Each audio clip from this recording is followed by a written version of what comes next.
at the midpoint of the Triad Commercial Property Services 150 here at Caraway Speedway.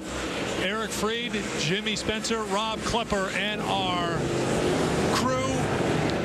The rain is held off. That's good news. Didn't look good earlier. We have been caution-free here at this race, but there are some signs of distress on some of these vehicles. And with more, here's Rob. Well, guys, talking to the crew chief of also the 23 as well as the 1 of Burt Myers, we're seeing a lot of brakes being used here tonight.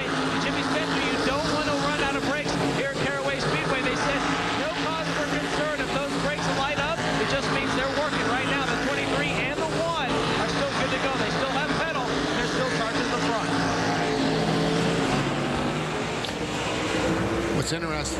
What's interesting, though, is we're also starting to see brake heat in Andy Seiss' car. We're starting to see it in the Miller second-place car.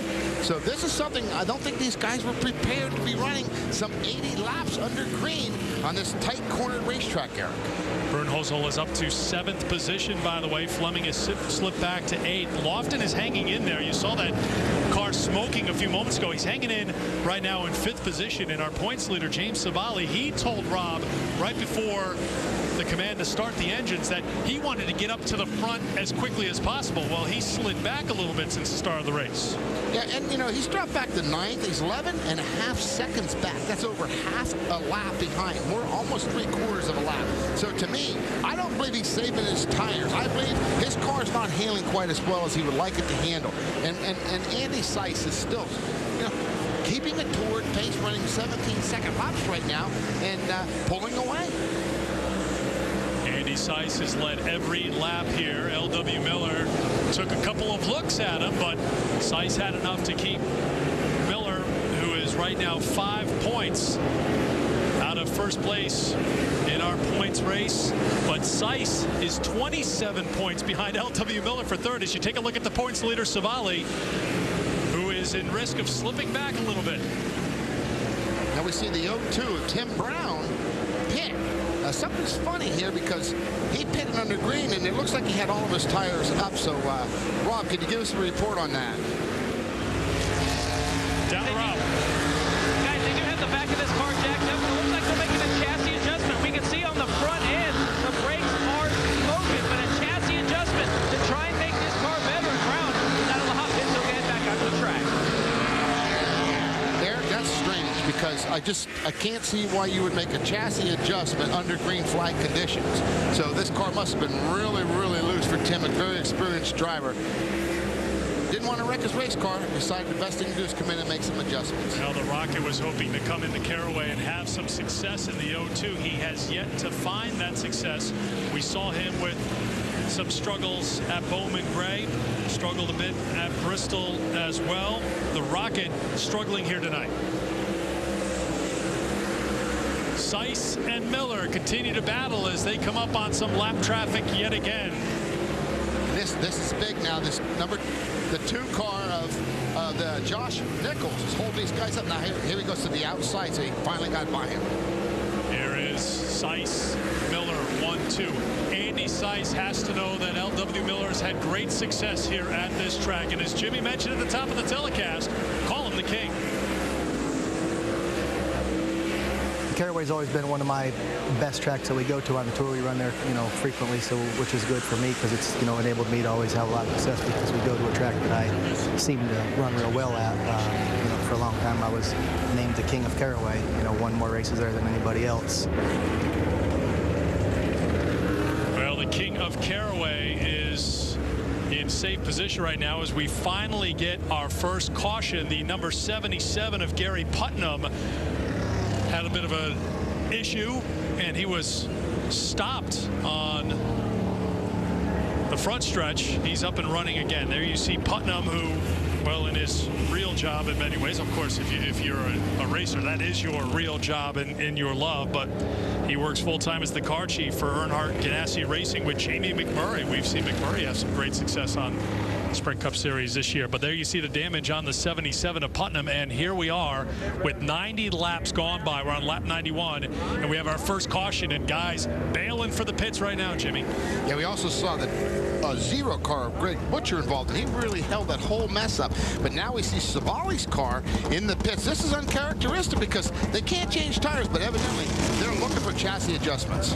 Savali in and out very quickly as the pace car comes around, crossing the start-finish line as Savali races to get out on the track in time. Several cars coming in. Brian Lofton is in the pits. Tim Brown is back in the pits as well. Zach Brewer has come in and is ready to exit the pits, but he's being held there. And a moment ago, we saw Frank Fleming fall back. He's out of the top 10. Rob Klepper's on pit road. Well, guys, a lot of action down here in the hot pits. Tim Brown in for the second time. They said the stagger has grown on the right rear, so it looks like they're going to change the right rear and try and get the stagger down. The car is very loose. That chassis adjustment we talked about the last time he came was to tighten that car up. We also saw Savali, your points leader in the pit. They took some air out of the right rear again. The right rear is getting hot here tonight. Jimmy Spencer with these long green flag runs, so we'll have to see how this shakes out as we get set to go back to green here in a while. These cars are very critical on stagger. What they're saying is the right rear has grown. It's gotten larger than they wanted it to be, so it's opened the stagger up. So if they, instead of running 2 inches of stagger, they might have gone to 2.5 or 3. This is why they're making these adjustments. Savali in again for another adjustment. We'll keep an eye on that as we step away from Caraway Speedway. Will Seiss be quick on the restart, or will Miller get a run? Back with that in a moment.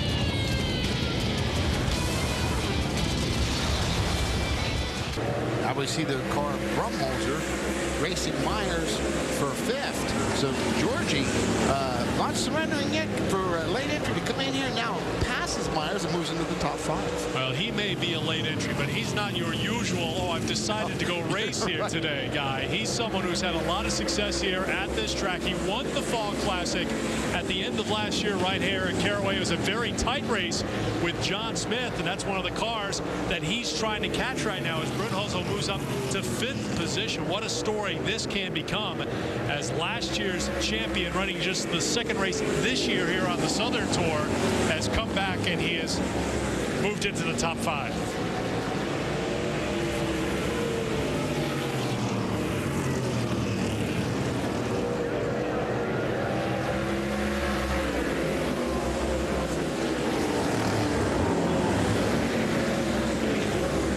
Now we're starting to see LW put the pressure back on Andy Seiss.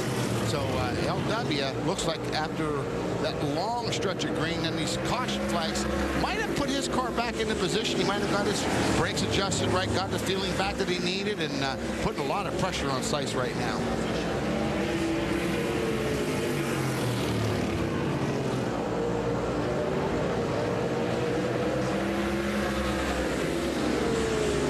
Seiss and Miller. Lap 115, just 35 to go. Seiss has never trailed here in this race.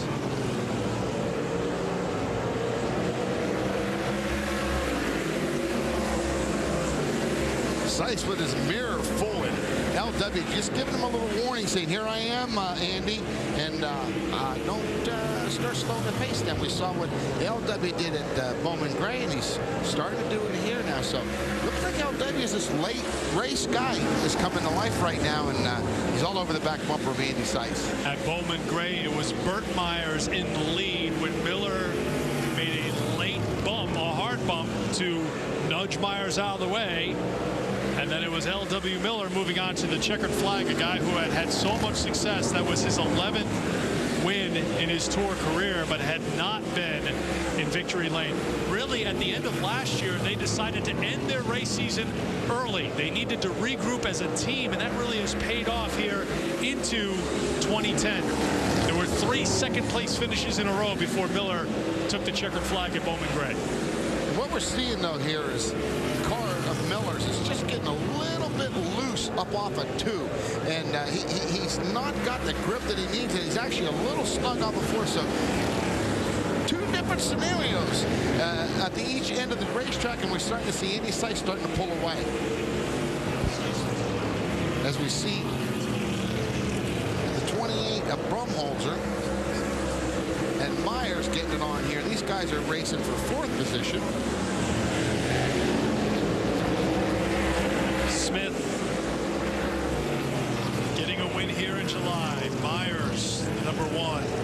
Brunholzel is in 5th position. Jason Myers in 6th. Brandon Heyer now 7th. And the points leader, Savali, in 8th position right now. Jonathan Keefman into the top 10 at number 9. With more on our leader, here's Rob.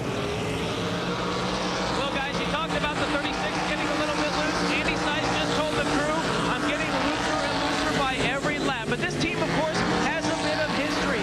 Two-time champions in the Southern Modified Sport with Junior Miller. Riggs Racing won those 2 titles back in 2005 and 2006.